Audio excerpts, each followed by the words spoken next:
जय हिंद दोस्तों, स्वागत है आपका एक बार फिर GK and current affairs by CK sir में। दोस्तों आज है संडे और मैं हाजिर हूं आप लोग के लिए संडे कमेंट बॉक्स लेकर के।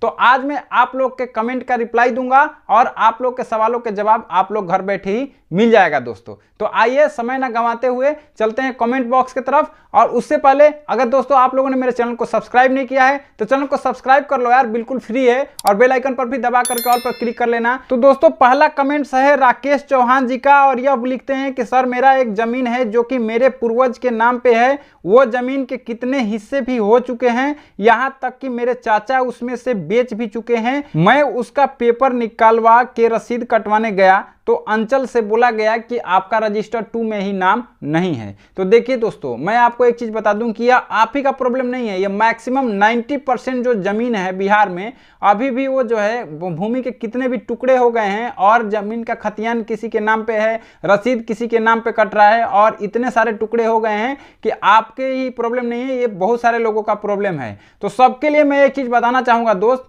कि यह जो है आपका पंजी 2 में जो है नाम नहीं चढ़ा है तो आप इसका परिमार्जन करके उसका नाम चढ़ा सकते हैं पंजी 2 में। उसके बाद जो है आपका रसीद भी कटने लगेगा। और सबसे बढ़िया बात कि मैं आप लोग के लिए एक वीडियो बनाया था कि आपसी बंटवारा कैसे करें, तो उसका लिंक मैं आप लोग को आई बटन में दे दूंगा, वहां से जाकर के आप देख लेना कि उसका कैसे जो है बंटवारा कर सकते हैं हम, और आपके नाम पे वह जमीन कैसे हो जाएगी, उसके बाद में जो है आपको ईजी हो जाएगा।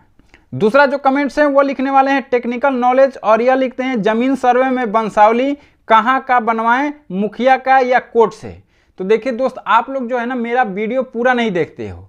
मैं आप लोग को बता दिया हूं वीडियो में कि वंशावली आप लोग कहां से बनवाएं। इस बार के जो स्पेशल सर्वे हो रहा है उसमें जो है यहां तक कि वार्ड मेंबर को भी यह प्रायोरिटी दे दिया गया है, यह अधिकार दे दिया गया है कि वार्ड मेंबर भी और या फिर आपका चौकीदार जो है वह आपका वंशावली बना सकते हैं। और मुखिया सरपंच और आपका एमएलए एमपी से किसी से भी आप, यानी जनप्रतिनिधि वो होना चाहिए, किसी से भी आप वंशावली बना सकते हैं। तो आप जनप्रतिनिधि से ही अपने गांव मोहल्ले में ही वंशावली बना लीजिए तो बेटर रहेगा। बाकी कोर्ट वाला भी वंशावली चलेगा, लेकिन कोर्ट के चक्कर लगाएंगे, उसमें पैसे खर्च ज्यादा होगा। तो आपको मैं यही सलाह दूंगा कि आप जो है अपने जनप्रतिनिधि से ही अपना वंशावली बना लीजिए। नेक्स्ट कमेंट जो है वो लिखते हैं शांतु कुमार क्यू, और यह लिखते हैं कि हमारा जमीन किसी दूसरे ने कब्जा करके घर बना लिया है, क्या वह मकान टूटेगा? हमारे पास कागज है, रसीद है। तो दोस्त आपके पास अगर सब कुछ है तो वह अगर दबंग लोग हैं वो उन लोगों ने आपके ज़मीन पर कब्जा कर लिया है दोस्त, तो आप जो है अपना आम सभा में इसको क्वेश्चन को उठाइए, आप जो है इसका पंचनामा कराइए, या फिर आप सिविल कोर्ट जा सकते हैं और जो है इसको शांतिपूर्ण ढंग से आप जो है इसका निपटारा करा सकते हैं। और जब सर्वे टीम आएगी आपके यहाँ तो आप भी प्रपत्र 2 में भर के आप जो है इसका पूरा लेखा जोखा दे सकते हैं। इसमें जो है कानूनगो आपका पक्का मदद करेंगे, आप कानूनगो से इसका राय ले लेना कि क्या होगा। और आपके नाम पे अगर रसीद है, सब कुछ है, तो आपके नाम पे जमीन हो जाएगी दोस्त।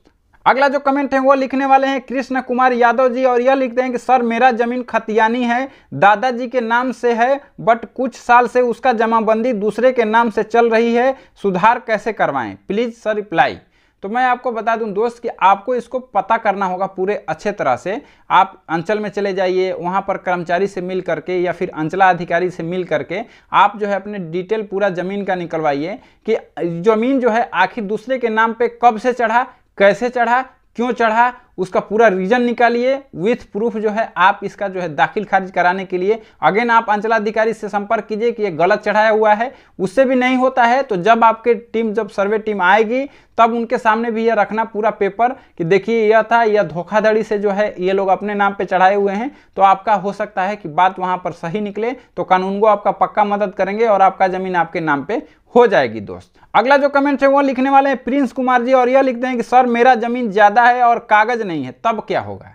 अब भाई ये कौन सा सवाल है? अब देखिए आपका जमीन है तो उसका कागज पक्का कहीं ना कहीं होगा ही होगा। आप उसका नकल निकलवा लीजिए अंचलाधिकारी से या फिर आप रजिस्ट्री ऑफिस से, कहीं ना कहीं उसका जरूर कागज होगा दोस्त। ऐसा कुछ नहीं है, जो जमीन है उसका कागज जरूर होगा। आप नकल निकलवा लीजिए, आप ऑनलाइन उसको देख लीजिए कि कहाँ है। हाँ, अगर आपने सरकारी भूमि कब्जा कर रखा है तो आपकी जमीन नहीं है, आप कितने भी सालों से रह रहे हो उसका खाता जो है सरकार के नाम से ही खुलेगा और उसमें जो है अतिक्रमण लिखा जाएगा और अतिक्रमण बाई में आपका नाम आ जाएगा कि आपने अतिक्रमण किया हुआ है उस पर। अगला जो कमेंट है वो लिखने वाले हैं किशन कुमार जी और यह लिखते हैं सर मेरे दादाजी का जमीन मार्केट में शॉप था, मेरे दादाजी नहीं रहे, बहुत टाइम हो गया, मेरे पास कोई पेपर नहीं है, अभी उस जमीन पे समाज मिलकर धर्मशाला बना दिया है, तो कैसे वापस लें। तो देखिए दादाजी की आपकी जमीन थी, दादाजी अब चले गए, तो आप क्या कीजिए कि आप अंचलाधिकारी से संपर्क कीजिए, कर्मचारी से संपर्क कीजिए। अगेन मैं बता रहा हूं कि आपका जमीन का कागज कहीं ना कहीं जरूर होगा, आप उस कागज का नकल निकलवाइए, उसके आधार पर जो है आप फिर आवेदन दीजिए अपने अंचलाधिकारी को, सीओ से मिलिए कि देखिए सर इसको इन लोगों ने जबरदस्ती ले लिया है या फिर जो है इसको समाज कल्याण के लिए यूज कर रहे हैं। तो अगर आपके पास पक्का प्रूफ है तो आप अंचलाधिकारी से संपर्क कीजिए, कर्मचारी से संपर्क कीजिए, आपका पक्का काम हो जाएगा। अगला जो कमेंट है वो लिखने वाले हैं महेंद्र यादव जी और यह लिखते हैं गैर मजरूआ जमीन में 5 पीढ़ी से हम लोग रह रहे हैं, मकान भी बना हुआ है, पर अब दूसरा कोई अंचल अधिकारी से मिलकर अपने नाम करवा लिया, क्या करें, अब क्या होगा। तो देखिए गैर मजरूआ जमीन है तो आप 5 पीढ़ी से रह रहे हो, 10 पीढ़ी से रह रहे हो, आपके अगर आपके नाम पे उसकी जमाबंदी नहीं थी तो वह आपकी कभी जमीन नहीं है, सरकार उसको कभी खारिज करा सकती है, पहली बात। दूसरी बात यह है कि अगर अंचलाधिकारी से मिल करके किसी ने उसके अपने नाम पे करा लिया है तो आप सबसे पहले यह पता कीजिए कि वह व्यक्ति जो है अपने नाम पे कराया है तो कैसे कराया है, वह लीगल तरीके से कराया है, क्या अंचलाधिकारी ने जो उनको जमीन दिया है वह बिल्कुल जो नियम एंड कानून है, वो एक मैं नियम एंड कानून एक दूसरे वीडियो में बता दिया हूं आपको कि क्या क्या नियम्स एंड कानून हैं जिसको जमीन मिल सकता है, तो आप वह वीडियो मेरा जा करके देख लीजिए प्ले लिस्ट में। और दूसरा बता दूं कि अगर उन्होंने लीगल तरीके से कर दिया है तो दोस्त आपको जमीन खाली करना पड़ेगा, और अगर उन्होंने इलीगल तरीके से जो है ये कानूनी तरीका से नहीं किया है, अंचलाधिकारी की मिली भगत से हुई है, तो आपको बेफिक्र रहने की जरूरत है। जब सर्वे होगा वहां पर तो सर्वे टीम ऑलरेडी को उनको पता चल जाएगा कि ये सरकारी गैर मजरूआ जमीन है या फिर गैर मजरूआ खास जमीन हो, चाहे गैर मजरूआ आम जमीन हो, तो उसको वो लोग क्या करेंगे कि उसको गैर मजरूआ आम या गैर मजरूआ खास जमीन के नाम से ही खाता खोला जाएगा और अतिक्रमण में आपका नाम लिखा जाएगा। उस व्यक्ति को वह जमीन नहीं जाएगा अगर उसने कानूनी ढंग से नहीं लिया है तो। अगला जो कमेंट है वो लिखने वाले हैं आरबी पटेल जी और यह लिखते हैं सर मैंने एक जमीन खरीदा था बट दाखिल खारिज नहीं हो पा रहा है, मैसेज में लिखा हुआ आया था पारिवारिक बंटवारा रिजेक्टेड बाय सीओ। तो देखिए इस तरह के केसों में जो है ना आपको अंचलाधिकारी से मिलना चाहिए, उनसे मिल करके पूरी बात बतानी चाहिए, कर्मचारी से मिलना चाहिए कि सर आपसी बंटवारा अगर हुआ है तो कैसे हुआ है, रिजेक्ट क्यों हो रहा है मेरा, वही इसका पूरा बताएंगे कि क्या रीजंस हैं। जो वो लोग रीजन बताते हैं उसका सॉल्यूशन आपको ढूंढ के लाना होगा, उनको वो कागज दिखाना होगा, तो वो जा करके आपका जो है नेक्स्ट बार दाखिल खारिज हो जाएगा। अगला जो कमेंट्स हैं वो लिखते हैं कि थैंक यू सर, सर्वे द्वारा पैतृक संपत्ति में क्या बेटी को हिस्सा देना पड़ेगा जब बेटी ने अपनी मर्जी से शादी की हो और पिता हिस्सा नहीं देना चाहता हो, सरपंच ने वंशावली नहीं बनाई पर बेटी ने कोर्ट से बनवा ली। तो दोस्त मैं आपको एक और पहले ही वीडियो में बता दिया हूं कि बेटी का समान हक है, और पिछले वाले वीडियो में ही बताया था कि अगर 9 सितंबर 2005 के बाद अगर पुत्री पैदा हुई है तो उसका पक्का हक है उसमें, अगर उसके पहले भी वो पैदा हुई है उसका तब हक है जब उसकी पिता की मृत्यु हो जाती है। तो ये दोनों ही केस में जो है उसका पक्का हक है, चाहे वह वंशावली कहीं से भी बना ले। और देखिए दूसरी वो कहीं भी शादी करे, किसी भी शादी करे, वो कानूनी मान्यता प्राप्त है। अगला जो कमेंट है वो लिखने वाले हैं ललन शर्मा जी और यह लिखते हैं सर चेक फाइनल है और खतियान भी बन गया है, जो खतियान बना है उसमें नेम गलत है, कहाँ सुधरेगा सर, प्लीज रिप्लाई। तो देखिए आपका खतियान में नाम गलत है, आपका चकबंदी हो गया है, तो आप जो है कर्मचारी से संपर्क कीजिए, आप जो है जो चकबंदी ऑफिस है वहाँ पर संपर्क कीजिए कि मेरा जो नाम है वो गलती से इसमें इसका स्पेलिंग मिस्टेक हो गया है या फिर टाइटल गलत हो गया है। तो आप अपना जो नाम का प्रूफ देके, वो आधार कार्ड हो गया या फिर आपका पैन कार्ड हो गया, आपका वोटर आई कार्ड हो गया, वो दिखा करके जो भी साक्ष्य हैं आप अपना नाम सुधरवा सकते हैं। अगला जो कमेंट है वो लिखने वाले हैं विशाल कुमार शाह जी और वो लिखते हैं कि सर खाता खेसरा न्यू बनेगा।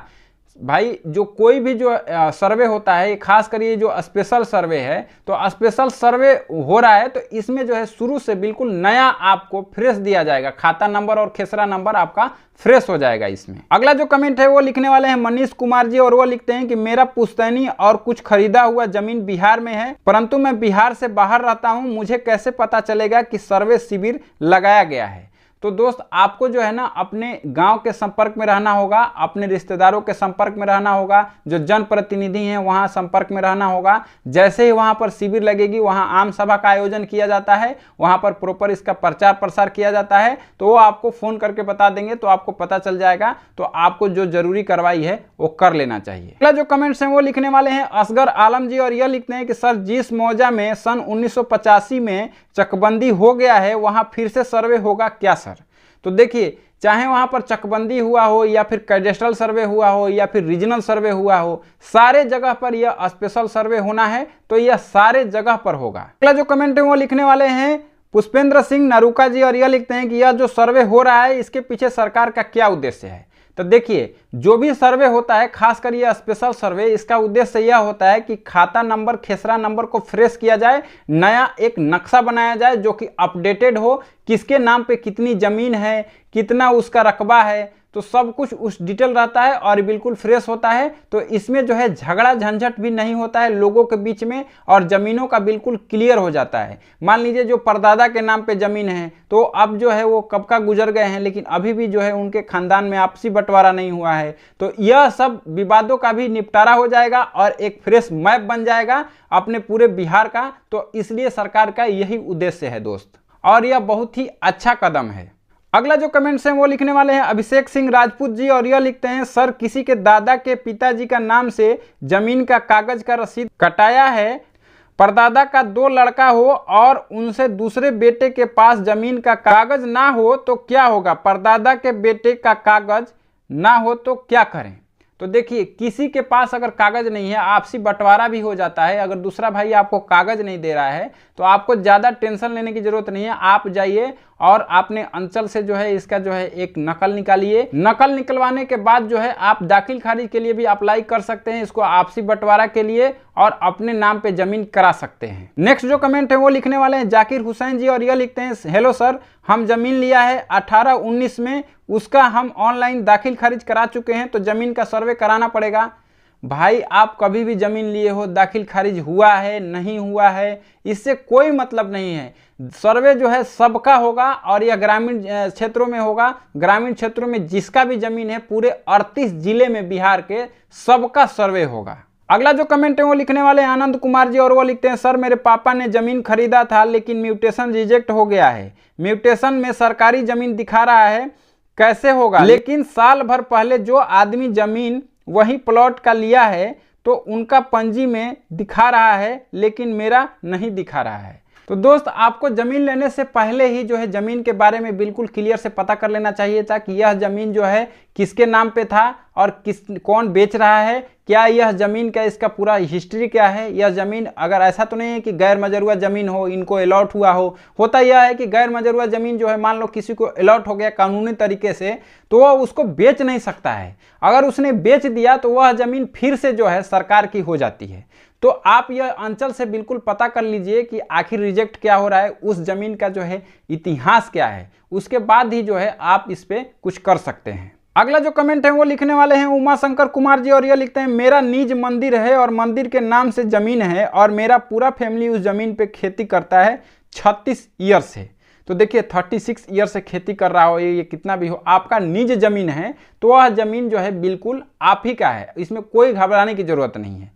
अब दूसरी बात यह रही कि सपोज आपकी जो जमीन है वह आपके चाचा की हो या फिर आपके बड़े पापा की हो, और वह जमीन जो है आप अपना समझ रहे हो, तो अगर मान लीजिए चाचा की वह जमीन है, अगर उनका वारिस नहीं है तो वह जमीन जो है सरकार को अलॉट हो जाएगी। अगर वह जमीन जो है उन्होंने आपको केबाला लिख दिया है या फिर दान में दे दिया है तो वह फिर जमीन आपकी हो जाएगी, अदरवाइज जो है वह जमीन सरकार की हो जाएगी। अगर आपकी खुद की जमीन है या फिर आपके खानदानी जमीन है तब जो है वह आप ही की रहेगी। अगला जो कमेंट्स हैं वो लिखने वाले हैं प्रशांत कुमार पांडे जी, और यह लिखते हैं कि आपके इस पहल के लिए धन्यवाद, किन दस्तावेजों की आवश्यकता होगी इसका पूर्ण विवरण दें, यदि केवल अपडेटेड लगान रसीद और वंशावली ही हो तो क्या करना होगा। तो देखिए आपके पास अपडेटेड जो है रसीद है और वंशावली है, तो आपको कुछ नहीं करना है, प्रपत्र 2 भर देना है। अगर उस जमीन पे कोई विवाद नहीं है तो आपका वो जमीन पक्का इस सर्वे में आपके नाम पे हो जाएगा। आपको बस एक प्रपत्र 2 भर के देना है, वो सबको भरना है इस सर्वे में,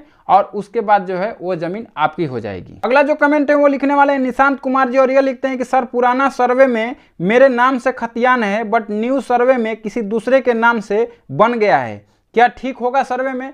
तो देखिए ये क्वेश्चन का जो जवाब है ना वो बहुत ही कठिन है। यह पूरा डिपेंड करता है कि इसका हिस्ट्री क्या है, आखिर वह जो है आपके नाम से दूसरे नाम पर पिछले वाले सर्वे में कैसे गया। तो इसका जो है पूरा जो है आप लेखा जोखा ले करके तैयार रहिएगा। जैसे ही सर्वे टीम आपके यहाँ आएगी तो आप अपना पूरा बात उनके पास रखिएगा, और इस मामले में जो है कानूनगो आपको पक्का मदद करेंगे, सर्वे टीम आपको पूरा मदद करेगी और आपको जो है कन्विंस करेगी। अगला जो कमेंट है वो लिखने वाले हैं मंजय मदन जी, और ये लिखते हैं मेरा भाई मेरे हिस्से को भी बेच दिया और खरीदने वाला रसीद भी कटा लिया, तो क्या होगा, मेरा हिस्सा मिलेगा?